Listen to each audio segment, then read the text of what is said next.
Mi familia siempre me humillaba solo por ser diferente a ellos, pero cuando me volví millonario con mi negocio online, exigieron que les diera toda mi ganancia, así que solo me reí pensando que era una broma. Hasta que me vaciaron las cuentas sin decirme. Desde que tengo memoria, mi familia siempre me hizo sentir como un bicho raro que no encajaba en ninguna parte. No importaba cuántas veces intentara unirme a las conversaciones, o cuánto me esforzara por complacerlos, siempre había un comentario, una burla, una carcajada incómoda dirigida a lo que yo hacía, a lo que yo vestía, a lo que yo pensaba. No me gustaba el fútbol, así que mi tío decía que yo era el artista del grupo. Si no quería salir a beber con mis primos, se escuchaba desde el fondo del comedor ese típico "a este hay que mandarlo a un monasterio". Pero lo que más les molestaba no era que yo fuera diferente, sino que no me avergonzaba de serlo. Mientras ellos hablaban de camionetas, apuestas y carne asada, yo pasaba horas encerrado frente a una computadora vieja que rescaté de un contenedor en la escuela secundaria, desmontándola y armándola pieza por pieza hasta lograr que encendiera otra vez. Me apasionaba todo lo que tuviera que ver con programación, diseño, sistemas, servidores.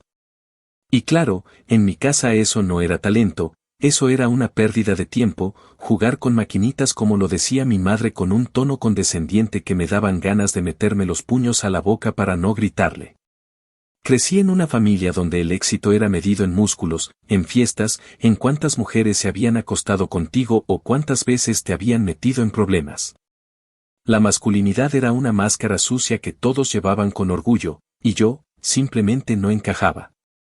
Tenía una madre que me decía que debía ser hombre como mis primos, como si yo fuera un proyecto defectuoso al que todavía le quedaban partes por instalar. Tenía un hermano mayor que era el alma de las reuniones, el que todos celebraban por sus negocios turbios, por sus novias de una noche, por su carro financiado que manejaba como si fuera el dueño de un imperio. Y ahí estaba yo, el idiota que prefería pasar la tarde viendo tutoriales de desarrollo web en lugar de compartir cerveza con ellos en la cochera. A veces me preguntaba si me odiaban por ser así o si simplemente les dolía que yo no dependiera de nadie. Porque esa fue mi verdadera diferencia con ellos, jamás esperé que nadie me salvara, ni que nadie me ayudara a ser alguien. Y quizás por eso, cuando empecé a levantar cabeza, les jodió más de lo que podía imaginar. Durante años trabajé en silencio. Aprendí a hacer dropshipping, a importar componentes, a manejar una tienda en línea desde cero, a crear cursos, a diseñar logos, a optimizar sitios, a revender espacios de hosting. Y todo lo hice desde mi pequeño apartamento de mierda que apenas tenía un escritorio y una cama mal hecha. Cada centavo lo guardaba, cada cliente lo cuidaba como si fuera el último. Me la pasaba programando de madrugada, atendiendo pedidos al otro lado del país, solucionando bugs, corrigiendo errores en páginas que ni eran mías pero me pagaban por arreglarlas. Todo sin que nadie me aplaudiera, sin que nadie me preguntara si necesitaba ayuda. Y de repente, un día, una de mis ideas funcionó, una tienda online que vendía periféricos para gamers, con envíos directos, descuentos agresivos, marketing segmentado en redes. Y un sistema automatizado que me dejaba dormir mientras el dinero llegaba. Al principio fueron 1,000, luego 5,000, luego 20,000 en una semana. Y después de eso, no paró. Ahí fue cuando todo cambió. De pronto, mi familia entera se interesó por mi vida. Gente que nunca me llamó para mi cumpleaños me escribía para felicitarme por lo lejos que había llegado y ver cuándo podíamos reunirnos para hablar de negocios. Mi madre me decía que estaba muy orgullosa de ti, mi amor, y mi hermano fingía bromear mientras decía ojalá me prestes un par de miles para invertir. Yo, ingenuo todavía, creí que tal vez era cierto. Que tal vez, por fin, habían visto que valía algo más que sus burlas. Hasta llegué a ilusionarme con la idea de ayudarlos, de pagarles de alguna forma todo el desprecio con algo de dignidad. Iluso de mierda. Una noche, mientras cenábamos en casa de mi madre, entre costillas y tragos, ella dijo que ahora que me iba tan bien, era momento de pensar en la familia. Que todos me habían apoyado, y lo dijo en plural, como si las humillaciones fueran otra forma de amor, y que, según ella, lo justo era que compartiera lo que tenía con quienes habían estado cuando no eras nadie. Recuerdo que me reí, no porque me pareciera gracioso, sino porque me pareció patético. Le respondí que no era una piñata llena de billetes, y que mi éxito no había salido de sus consejos sino de cada maldita noche en la que estuve solo, aguantando cómo se reían de mí. Pensé que la conversación moriría ahí, que lo soltarían como una broma mal formulada y pasaríamos página. Pero no lo soltaron. Porque mientras yo volvía a mi apartamento con la panza llena y la cabeza dando vueltas, ellos ya estaban planeando algo que, por más jodido que suene, ni siquiera pensé que fueran capaces de hacerme. 2 semanas después, al revisar mis estados de cuenta, vi que había movimientos raros. Al principio creí que era un error del banco. Luego pensé que quizás alguien había hackeado mis accesos. Pero la pesadilla fue más sucia y dolorosa que eso. Todas las transferencias se habían hecho desde mis propios dispositivos, con mis claves, desde una ubicación registrada, en casa de mi madre. Y los destinatarios eran 2, mi hermano y mi madre. Más de $70,000 evaporados como si nunca hubieran estado. Los llamé de inmediato, histérico, sin poder siquiera hilar bien las palabras. Y lo peor no fue que me colgaran o que fingieran no saber. Lo peor fue lo que me dijo mi madre, con la voz tranquila de siempre, como si estuviera corrigiéndome por no haber sacado la basura. El dinero en familia es de todos, hijo. No seas dramático. Ese día no lloré. No grité. No rompí nada. Me quedé quieto, con el teléfono aún en la mano y el corazón latiéndome con fuerza en el pecho, como si el cuerpo entendiera antes que yo lo que acababa de pasar. Y lo supe. Supe que esa familia, la misma que me enseñó a sentir vergüenza por ser diferente, que se burló de cada paso que di, ahora quería quedarse con todo lo que logré. Pero esta vez no iba a quedarme callado. Esta vez no iba a fingir que podía perdonar. Porque si pensaban que podían robarme y luego pedir perdón entre abrazos falsos, no me conocían en lo absoluto. Iba a recuperarlo todo. Y de paso, me iba a encargar de que cada uno de ellos pagara por cada maldito insulto que creyeron que se me había olvidado. Actualización 1. Habían pasado exactamente 8 días desde que descubrí las transferencias, y lo recuerdo con una claridad que todavía me incomoda. Eran las 3 de la mañana. Yo no había pegado un solo ojo desde la llamada con mi madre y tenía abiertos como 6 tabs distintos con artículos sobre fraude financiero, violación de confianza, robo de identidad y lo que el sistema bancario estadounidense consideraba uso indebido de fondos. Mi cabeza era un hervidero y no lograba pensar con claridad. Intentaba encontrar un hueco legal por donde meterles una demanda, algo que me dijera que no estaba jodido del todo, que no me iban a quitar lo que me costó construir desde cero. Pero cada vez que leía más me daba contra una pared burocrática absurda. Como las transferencias se habían hecho desde mi cuenta, con mis claves, en teoría, no había delito. Eso me revolvía el estómago, porque sabía perfectamente que había sido mi propia familia quien usó mis dispositivos sin permiso, quienes metieron las manos donde nadie los autorizó, y que lo hicieron con total premeditación. Sabían exactamente qué iban a encontrar, cuánto podían sacar y cómo moverlo rápido para que, si yo decía algo, ya fuera demasiado tarde. Y lo más cabrón de todo es que ni siquiera se molestaron en cubrir bien sus huellas. No usaron VPNs, no usaron dispositivos externos.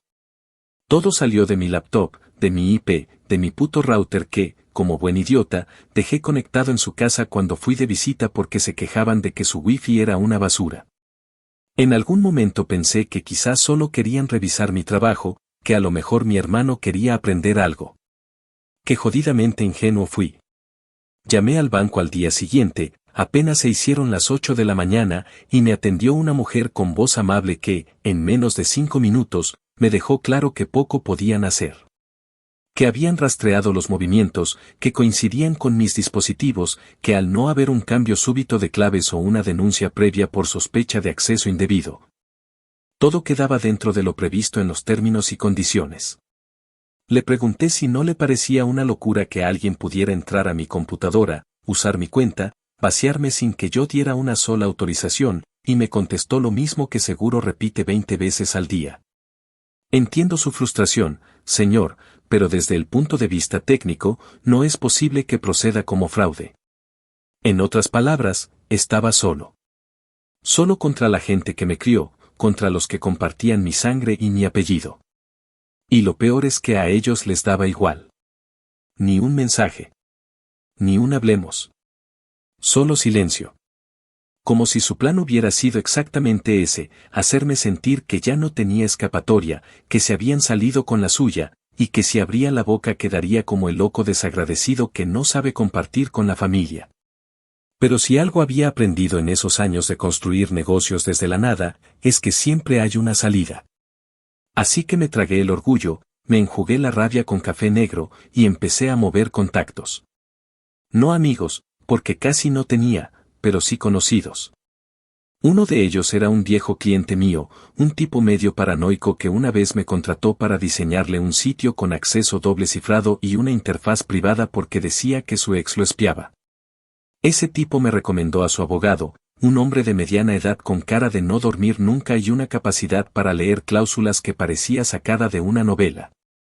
Le expliqué todo, sin adornos, sin lloriqueos, y lo primero que hizo fue pedirme acceso a mis registros de IP, mis historiales de login, y cualquier rastro digital que pudiera probar que yo no estaba presente en las horas de las transferencias. En menos de 48 horas, ya tenía un paquete completo de evidencia, geolocalización, registros cruzados, trazas digitales, capturas de pantalla y hasta una reconstrucción de mis movimientos en redes sociales donde, en el mismo momento en que estaban vaciando mis cuentas, yo estaba en una transmisión en vivo mostrando cómo configurar un sistema de refrigeración líquida. Todo eso lo armó como un rompecabezas perfecto y redactó una solicitud de congelamiento de cuentas bajo sospecha de acceso no autorizado a información sensible. Porque eso fue lo que me salvó, no la plata robada, sino que entraran a mi computadora, a mis archivos, sin mi consentimiento. El juez, al leer la solicitud, no solo autorizó el congelamiento, sino que emitió una orden para que se presentaran ante la corte en menos de 10 días con justificación legal del uso de los fondos.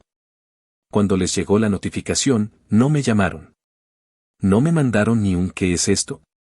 No, lo que hicieron fue bloquearme de todos lados. WhatsApp, redes sociales, incluso los números de mis primos que antes solo usaban para mandarme memes ahora decían usuario no disponible. Era como si mi existencia hubiera sido eliminada del grupo familiar, como si al ponerlos en evidencia yo hubiera traicionado una regla tácita que decía que la sangre se perdona aunque te escupan en la cara. Mi abogado me dijo que eso era buena señal. ¿Qué significaba que estaban asustados? Que no esperaban que yo reaccionara. Y fue ahí cuando sentí por primera vez en toda esa semana algo parecido al alivio. No alegría, porque aún tenía la cuenta en números rojos y la ansiedad pegada al estómago, pero sí una pequeña sensación de que podía recuperar el control. Lo siguiente que hice fue tomar un Uber a la vieja casa donde crecí. No para hablar. No para negociar. Fui para verificar con mis propios ojos lo que mi abogado sospechaba, que estaban actuando como si nada hubiera pasado. Y sí, ahí estaban. El carro nuevo de mi hermano, una maldita SUV negra brillante con rines cromados y placas recién registradas. Las luces del patio encendidas como si fueran de fiesta en fiesta. Y mi madre regando las plantas, vestida con ropa que claramente no era de segunda como decía siempre que no tenía dinero. Me quedé en el carro, observando desde la esquina, y lo único que pensé fue, están viviendo con lo que me robaron. No lo invirtieron. No lo usaron para pagar deudas o para salvarse de una crisis. Lo usaron para lucirse. Para celebrar. Para restregarme en la cara que no me necesitaban. Y ese fue el error más grande que cometieron. Porque si lo hubieran hecho en silencio, si se hubieran guardado el botín como ratas de sótano, tal vez yo habría dudado, tal vez me habría quedado solo con la rabia. Pero no. Decidieron hacerlo público, exhibirse como ganadores, y ahí, en ese momento exacto, comprendí que esa familia no solo me había robado, también me había subestimado. Y eso, para mí, era más imperdonable que cualquier maldito dólar. Actualización 2. Había pasado un mes desde la primera audiencia preliminar, y aunque no dormía bien, y aunque la tensión me carcomía por dentro cada vez que revisaba el correo esperando una notificación nueva de la corte, Había algo dentro de mí que empezaba a sentirse distinto, como si la rabia inicial hubiera mutado en una claridad fría que me permitía ver todo con otro lente. Ya no era ese hijo traicionado, no era el hermano robado, no era el familiar apartado. Ahora era el tipo que iba a desmantelar el mito familiar de que todo lo que ellos hicieran quedaba impune porque eran familia. Y para hacerlo bien, entendí que no bastaba con dejarlo en manos del juez. Tenía que tener pruebas, tenía que exponerlos con sus propias palabras, con sus propios errores, con la misma arrogancia que siempre usaron contra mí pensando que nunca iba a tener el coraje, o los medios, para enfrentarlos. Fue por eso que contacté a alguien que no había considerado antes, mi prima menor, hija de mi tía Laura, la misma tía que en cada reunión familiar era la primera en burlarse de mi forma de vestir, de mis silencios. De mi manía por quedarme solo mientras todos gritaban en la sala viendo partidos de fútbol. Pero su hija, una chica más joven que yo por casi 10 años, siempre fue más callada, más observadora. No era mi amiga, ni mucho menos, pero una vez le ayudé a pasar álgebra y me recordaba con cariño. Le mandé un mensaje corto, directo, sin rodeos. Le dije que sabía que había un chat familiar donde se hablaba de mí y de lo que pasó, y que si estaba dispuesta a mostrarme las capturas, la recompensaría bien. Su respuesta no tardó ni una hora, no quería dinero. Quería que supiera que, aunque no lo decía en voz alta, ella también pensaba que todo lo que habían hecho estaba podrido, mal, injustificable. Que me mandaría lo que tenía, no porque esperara que la perdonara por ser parte de ese círculo, sino porque no quería seguir siendo cómplice. Lo que me llegó esa noche fueron más de 50 capturas de pantalla. Conversaciones enteras de semanas previas al robo, con mi madre liderando el plan, hablando de cuánto aguantarían que yo tuviera sin que empezara a reclamar. Mensajes de mi hermano diciendo que nos lo debe por todas las veces que lo soportamos con sus ridiculeces y de mi tía, la misma que siempre hablaba de valores, riéndose diciendo que al menos ahora podrían cambiar la estufa vieja.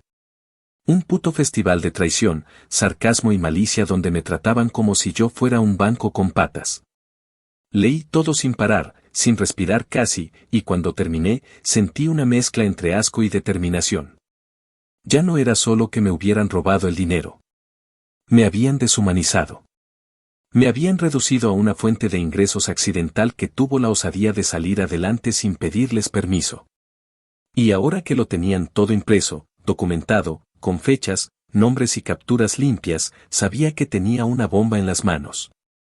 Se lo llevé al abogado al día siguiente, y su reacción fue exactamente lo que esperaba, sonrió, cerró la carpeta con una palmada lenta y me dijo que esto lo cambiaba todo. Lo que hasta ahora era un caso con fundamentos técnicos, ahora tenía un componente emocional y de planificación que podía ser usado como evidencia directa de premeditación. Y cuando hay premeditación, el castigo se agrava. Inmediatamente lo añadió al expediente y solicitó una revisión del caso con el argumento de que los demandados no solo habían actuado con dolo, sino que existía una red familiar organizada que conspiró para defraudarme. Eso, en términos legales, significaba que el asunto escalaba de lo civil a lo penal en algunas jurisdicciones.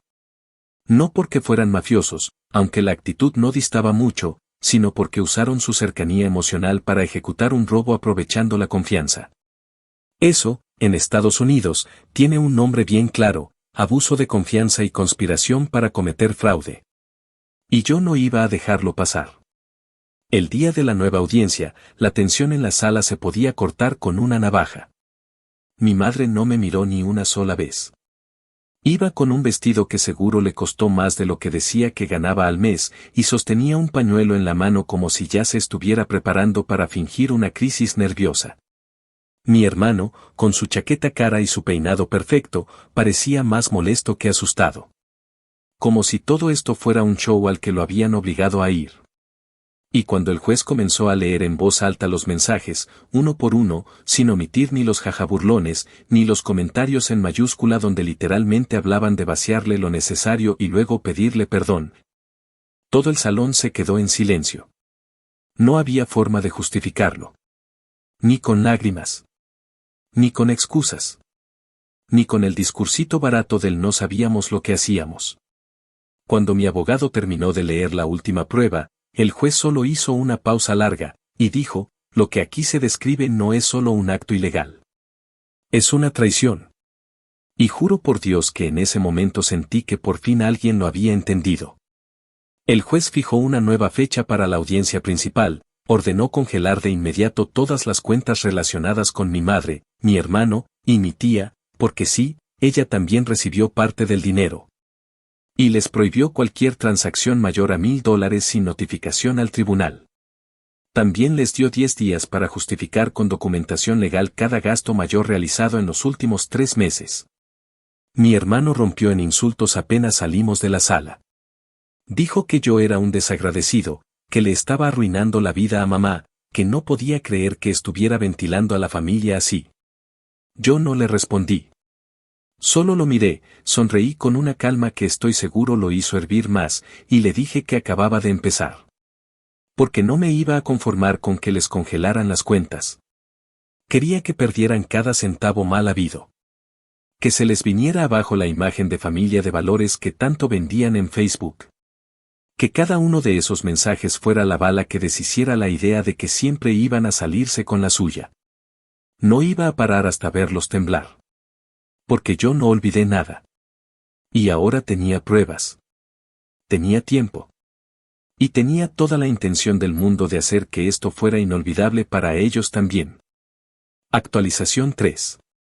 Habían pasado ya 6 meses desde que comenzó todo, y para ese punto yo ya no era el mismo hombre que una vez se quedó congelado frente al teléfono. Con la voz de su madre diciéndole que el dinero era de todos resonando como un maldito eco enfermizo en la cabeza. Ya no era el hijo que buscaba comprensión, ni el hermano que pensaba que en algún momento su familia iba a reconocer que se había equivocado. Ese tipo murió la noche en que me bloquearon de todos lados y celebraron con mis ahorros como si se hubieran ganado la lotería. Ahora era otra cosa. Alguien que había aprendido a tragarse la indignación para convertirla en estrategia. Porque en este país, y especialmente en una corte del estado de Texas, no bastaba con tener la razón, había que probarla con la meticulosidad de un cirujano, pero sin florituras, sin sentimentalismos, solo hechos fríos. Y eso fue exactamente lo que hice, construir, detalle a detalle, cada centímetro de la caída de quienes creyeron que podían destrozarme y luego fingir que no pasó nada. La audiencia principal se llevó a cabo en un edificio federal en el centro de Houston, un lugar tan gris y tan estéril que parecía diseñado para vaciarte de emociones apenas entrabas. Pero ni la arquitectura hostil ni el aire acondicionado que congelaba los huesos me distrajeron de lo que estaba a punto de pasar. Llegué temprano, traje gris claro, camisa sin corbata y una carpeta tan gruesa que necesitaba las 2 manos para sostenerla. Mi abogado me acompañaba como siempre, impecable, frío, con esa mirada de tipo que ya sabe cómo va a terminar todo antes de que comience. En cambio, del otro lado, la escena era casi caricaturesca, mi madre sentada con un vestido de misa dominical, como si eso la hiciera ver menos culpable, con un semblante forzadamente triste. Como si fuera la víctima de una injusticia. Mi hermano cruzado de brazos, masticando chicle con una actitud desafiante que solo se le borró cuando el juez le pidió que lo escupiera de inmediato. Y mi tía, sentada detrás, sin participación directa en esta audiencia pero con los ojos fijos en mí como si todavía tuviera algo que reclamarme. Puro teatro. Pura hipocresía. Pero esta vez no iban a controlar la narrativa. El juez, un hombre de expresión dura y paciencia limitada, comenzó leyendo un resumen de la causa, un caso de transferencia indebida de fondos, con acceso no autorizado a cuentas personales, acompañado de pruebas que señalaban premeditación y distribución del dinero entre múltiples personas sin consentimiento. Luego le pidió a mi abogado que presentara los argumentos. Y lo hizo como un cirujano, sí, pero sin metáforas ni adornos. Explicó el patrón de comportamiento, las fechas, las transferencias, los dispositivos utilizados, las localizaciones IP, las capturas de pantalla. Los mensajes donde literalmente se burlaban de cómo iban a sacarme lo suficiente sin que chillara. Incluso presentó una lista de compras hechas desde las cuentas receptoras, una SUV de casi $40,000 a nombre de mi hermano, boletos de avión a Cancún, compras en tiendas de lujo, pagos a cuentas de terceros. Entre ellos, un tipo identificado como asesor de inversiones, que resultó ser un viejo amigo de mi tío. Todo atado, documentado, incuestionable.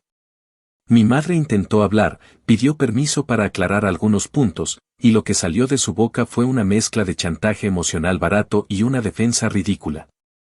Dijo que yo siempre había sido distinto, que me había alejado de la familia por elección, que nunca compartía, que no entendía lo que era tener sentido de comunidad. Que ellos solo habían tomado lo que pensaban que me sobraba. Ni una palabra de disculpa. Ni una admisión de culpa. Solo una cadena infinita de excusas y victimismo. El juez, al verla desviarse de los hechos, la interrumpió y le preguntó si estaba reconociendo o no que había autorizado las transferencias. Y ahí, por primera vez, dudó. Balbuceó. Dijo que ella solo había accedido a ver los movimientos, que fue mi hermano quien había entendido mal y ejecutó todo sin consultarla. Lo lanzó bajo el bus sin pensarlo. Y él, claro, se volvió loco. Gritó que ella era la que lo había convencido, que todo fue idea de ella, que incluso usó su teléfono para autorizar algunas de las operaciones. Fue como ver a dos animales peleando por sobrevivir en una jaula. Porque eso es lo que eran ahora, dos delincuentes expuestos, sin escapatoria, tratando de ver cuál caía primero. El juez escuchó todo con la misma expresión con la que uno mira un accidente de tren en cámara lenta. Luego, sin levantar la voz, dictó sentencia, restitución total del monto sustraído, incluyendo intereses y penalidades por uso indebido de cuentas personales, embargo parcial sobre los bienes adquiridos con esos fondos. Prohibición temporal de acceder a cualquier cuenta bancaria sin supervisión judicial y, lo más importante, registro oficial de conducta fraudulenta en sus antecedentes civiles. Pero eso no fue lo más devastador. Lo que realmente los destruyó fue la segunda parte del fallo. El juez autorizó el proceso para iniciar una demanda penal por conspiración de fraude intrafamiliar. Amparado en las pruebas de coordinación y planificación presentadas. Eso significaba que no solo debían pagarme todo lo robado, sino que quedaban expuestos a una posible condena de prisión, dependiendo de cómo evolucionara la parte penal del caso. Salí de esa sala sin mirar atrás. No por indiferencia, sino porque ya no necesitaba verlos para saber lo que sentían. El mundo se les vino abajo en cámara lenta, con cada palabra pronunciada por el juez destruyendo el castillo de mentiras que habían construido. Sabía que el carro de mi hermano iba a ser incautado. Sabía que mi madre iba a perder acceso a sus cuentas por al menos 6 meses. Y sabía que mi tía ahora era oficialmente parte de una investigación.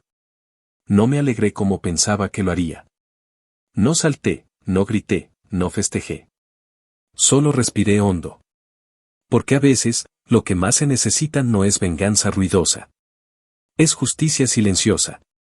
Es ver cómo aquellos que te trataron como si no valieras nada ahora tienen que enfrentarse a las consecuencias con las manos vacías y la boca cerrada. Y eso, para mí, era solo el principio. Actualización 4. Había pasado poco más de 2 años desde aquella última audiencia donde, por primera vez en mi vida, no sentí que estaba defendiéndome de ellos, sino cobrándoles factura por cada palabra, cada burla.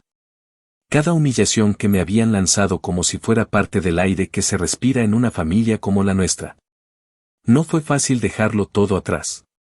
Incluso después de la sentencia, después de que el juez dictara cada sanción con precisión quirúrgica, y sin una pizca de compasión en el tono.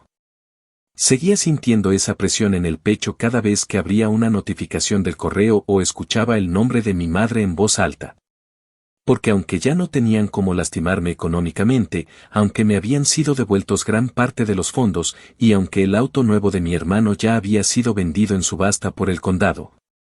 Esa sensación de que todo lo que ocurrió vino de gente que una vez me abrazó cuando tenía fiebre, que me cantó Happy Birthday en voz desafinada mientras sostenía un pastel de supermercado, eso no se iba con una sentencia. Eso quedaba como una quemadura vieja que ya no dolía, pero picaba cuando llovía. Mi vida profesional, por otro lado, despegó con una fuerza que ni yo mismo me imaginaba. Mi tienda online se había convertido en una plataforma de formación para chicos y chicas que, como yo, nunca encajaron en la escuela tradicional. Lanzamos cursos, ofrecimos becas y abrimos una línea de microcréditos con intereses cero para jóvenes que querían montar su primera estación de trabajo. Todo eso lo hice con parte del dinero recuperado, no por lástima ni por marketing, sino porque durante todo ese proceso, desde el robo hasta el juicio, descubrí que lo que más dolía no era el dinero que me quitaron, sino la soledad con la que lo enfrenté. Y si podía evitarle a alguien más ese infierno, aunque fuera un solo estudiante con talento que todavía vivía con una madre que le decía que lo suyo no era real trabajo, valía la pena. Lo curioso es que el momento más simbólico de esta historia no ocurrió en una corte ni en una transferencia bancaria. Ocurrió el día que decidí qué hacer con la casa donde crecí. Después del fallo, mis padres tenían una deuda acumulada imposible de pagar. Entre los intereses por daños, los gastos legales y las multas por falsedad en declaración, su situación se volvió insostenible. Intentaron renegociar, pidieron plazos, apelaron a ejecución, pero todo se les vino abajo porque el contrato de la hipoteca, uno que ellos mismos firmaron años atrás con una tasa variable miserable, fue adquirido por una empresa de cobros secundarios justo antes de que explotara el caso. ¿Y quién compró esa empresa? Yo. Lo hice a través de una sociedad que ya tenía operando para adquirir dominios de Internet abandonados, pero que también tenía las capacidades legales para adquirir activos de deuda morosa. La casa quedó en mis manos, legalmente, sin trucos ni trampa. Y no me tembló la voz cuando firmé la orden de desalojo. No fue una venganza impulsiva. No fue que me levanté un día con sed de castigo. Fue una decisión construida con cada madrugada en la que recordé cómo mi madre me miró a los ojos y dijo, con toda la frialdad de una persona que cree que tiene el poder de decidir por ti, ese dinero es nuestro. Siempre lo ha sido. Fue por cada carcajada de mi hermano cuando dijo que el niño raro salió productivo al final mientras brindaba con mi plata. Fue por cada vez que me hicieron sentir que todo lo que yo era estaba mal. Así que no iba a vender esa casa. No iba a quedármela como un trofeo. Iba a hacer algo más simbólico, más hiriente, más permanente. Transformé la propiedad en un comedor comunitario. Lo remodelé entero. Derribamos las paredes interiores, nivelamos el suelo, quitamos cada rastro del pasado. Doné parte del terreno trasero para un pequeño huerto urbano manejado por voluntarios. Pintamos la fachada con murales hechos por jóvenes artistas del barrio. Y la primera noche que abrimos, justo a las 7, servimos más de 200 cenas calientes a veteranos de guerra y familias migrantes que venían de cruzar medio país buscando algo de dignidad. Fue uno de los momentos más fuertes de toda mi vida, no porque me sintiera como un héroe, ni cerca, sino porque vi entrar por esa puerta a hombres con el rostro endurecido por la vida, por el hambre, por el abandono. Exactamente lo que me sentí yo cuando mi familia me robó y me dejó sin un centavo. No lo hice por ellos, lo hice por mí. Porque necesitaba limpiar esa casa de toda esa podredumbre con algo que no se pudiera borrar.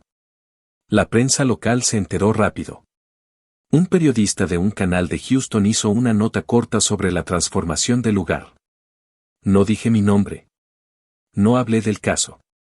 Pero al final del reportaje, apareció un plano general de la entrada, con el letrero metálico donde ahora se leía Espacio Fractal.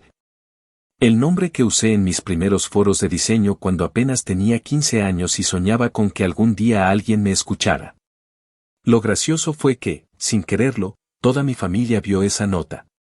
Porque, aunque yo ya los tenía bloqueados de todas mis redes, algunos amigos en común, esos que siempre se mantienen neutrales, me contaron que mis padres, al ver la imagen, se quedaron en silencio por más de un minuto entero. Nadie dijo nada. Nadie comentó el video. Solo lo compartieron entre ellos con mensajes que iban desde ¿es eso lo que creo que es?, hasta no puede ser, él no haría eso. Pero sí. Lo hice. Y no me arrepiento ni un solo día. Después de eso, los correos empezaron a llegar. Uno de mi madre, diciendo que lo que pasó ya quedó atrás y que esperaba que el tiempo haya sanado tus heridas. Otro de mi hermano, con menos tacto, directamente pidiéndome que hablara con el juez para ayudarle a levantar la restricción bancaria porque ya había pagado suficiente. También llegó uno de mi tía, que no había dicho una sola palabra desde el juicio, implorando que la perdonara por haberme tratado como una máquina de dinero. No respondí ninguno. Ni lo pienso hacer. Porque hay cosas que no se arreglan con correos. Ni con disculpas tardías. Ni con lágrimas de gente que solo llora cuando le toca perder. Y aunque haya borrado sus nombres de mi libreta de contactos, todavía tengo bien presente lo que me enseñaron, que la familia no siempre es quien comparte tu sangre. A veces, es quien no te traiciona cuando sabe que puede hacerlo sin consecuencias. Y si esa lección tenía que aprenderla a la fuerza, me alegro de haberla aprendido con suficiente dinero en el banco, suficiente paz en el alma, y sin nadie más que yo mismo decidiendo a quién dejo entrar. Actualización final. Había transcurrido un año desde la última vez que pisé físicamente algún edificio judicial relacionado con ellos, y para ese punto, el capítulo de mi familia ya no era más que una carpeta cerrada en mi archivo de documentos legales, guardada bajo llave como se guarda todo lo que te rompió y luego te hizo más fuerte. No tenía intención alguna de volver a abrirla. Mi vida había tomado otro rumbo, uno más tranquilo, más coherente con quien realmente era y siempre había sido, alejado del ruido, de la necesidad constante de validación, y sobre todo, alejado de esa jaula disfrazada de casa que me vendieron como amor familiar. Mi negocio evolucionó en algo más grande de lo que jamás soñé cuando ensamblaba piezas usadas en un escritorio improvisado. Y con el tiempo dejé de perseguir el éxito como una meta y empecé a vivirlo como una consecuencia natural de haber hecho las cosas bien, sin traicionar lo que creía. Tenía mi nombre limpio, mis cuentas estables, mi círculo reducido, y un silencio que ya no era doloroso, sino liberador. Por eso, cuando recibí esa carta certificada en un sobre amarillo sellado con el membrete del condado, lo primero que pensé fue, ¿ahora qué carajo quieren? La abrí sin prisa, sabiendo que nada que viniera de ellos podía herirme ya, pero con la misma tensión que uno siente cuando abre un cajón donde alguna vez guardó cosas que le destruyeron. Era una demanda civil presentada por mis padres. No por difamación, no por daños, no por fraude, que era lo que yo habría esperado después de haber convertido su antigua casa en un comedor para veteranos y haberlos expuesto de forma indirecta ante toda la comunidad. Sino por abandono de adulto mayor. Leí esa frase 2 veces. No porque no entendiera lo que significaba, sino porque me costaba procesar la audacia monumental que había detrás de esas palabras. Mi madre, la misma que vació mis cuentas, la misma que dijo que el dinero en familia es de todos y luego pretendió que nunca había pasado nada, ahora alegaba ante el estado de Texas que yo, como hijo, tenía la obligación de mantenerla financieramente en su vejez. Que ella dependía económicamente de mí, y que al negarme, le estaba causando daño directo a su salud mental, su estabilidad emocional y su calidad de vida. Era tan grotesco que por un segundo no supe si reírme o escupir sangre. Porque además venía acompañada de un pequeño dossier anexo con fotos impresas de la casa convertida en comedor, las mismas que salieron en la prensa. Y capturas de mis redes sociales donde aparecía hablando sobre proyectos filantrópicos, junto con una nota escrita de su puño y letra diciendo que si tiene dinero para alimentar desconocidos, tiene dinero para ayudar a su propia madre. El descaro no tenía fondo. Era como si después de haberlo perdido todo, en vez de asumir sus errores, su respuesta natural fuera, todavía podemos sacarle algo más. Mi abogado, al leerla, no pudo evitar hacer una mueca de desprecio. Me dijo que era común en ciertos casos de familias rotas que los padres usaran esta vía como última jugada desesperada, pero que rara vez prosperaban, sobre todo cuando había antecedentes de abuso, traición financiera o documentación legal previa del conflicto.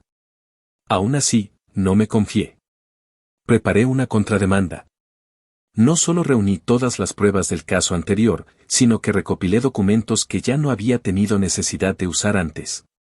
Audios. Correos. Mensajes donde mi madre literalmente justificaba las transferencias con frases como eso le pasa por no compartir o de todas formas le iba a sobrar. Declaraciones que ahora no solo la mostraban como irresponsable, sino como plenamente consciente del daño. Además, incluí registros de sus gastos personales desde la última audiencia, compras en tiendas en línea, suscripciones a plataformas de lujo, boletos de avión, una reserva de Airbnb de 3 semanas en Sedona. Arizona, que había pagado en efectivo pero cuyo depósito apareció a nombre de un primo lejano que nunca tuvo idea del enredo. Todo eso sirvió para demostrar que no solo no vivía en condiciones precarias, sino que el supuesto abandono era una narrativa inventada por alguien que simplemente no aceptaba no tener control. La audiencia fue breve. El juez desestimó su demanda en menos de 30 minutos, dejó constancia de que existía una intención clara de manipulación del sistema judicial para obtener beneficios económicos y, además, abrió una investigación por posible perjurio al revisar ciertas declaraciones inconsistentes en su testimonio. Mi madre se quedó de piedra. Ya no lloraba. Ya no se defendía. Solo estaba ahí, con el rostro desencajado, como si recién se diera cuenta de que este camino no tenía retorno. Que no importaba cuántas veces dijera soy tu madre, el daño ya estaba hecho. Y lo más jodido es que lo sabía desde hace tiempo. Solo que no le importó. Mi hermano, por su parte, no apareció. Lo supe por terceros que ahora trabajaban con mi empresa. Uno de los nuevos técnicos había sido compañero suyo en un empleo temporal de bodega. Me contó que se había mudado a otro estado y que, desde entonces, vivía diciendo que su familia lo traicionó. Nunca contó la historia completa, obviamente. Se victimizó. Mintió. Se hizo pasar por el pobre hombre desplazado por un hermano millonario que nunca le dio una mano. Pero no me molestó. Me dio igual. Porque su mentira ya no podía tocarme. Ya no tenía acceso a mí. Ya no tenía llaves, ni números, ni influencias, ni manera alguna de colarse en mi vida. Y eso, para mí, era la verdadera justicia. Al salir del juzgado, mi abogado me preguntó si quería demandar formalmente por acoso o por intento de difamación. Podíamos hacerlo. Teníamos base. Pero lo miré, respiré profundo y le dije que no. No porque me quedaran ganas de ser compasivo, sino porque no pensaba darles ni un segundo más de mi tiempo. Ya habían tenido todo lo que les correspondía. Ya habían probado la amargura de perderlo todo por su propia codicia. Y ahora, lo único que les quedaba era vivir con el peso de saber que ya no hay puerta que puedan tocar.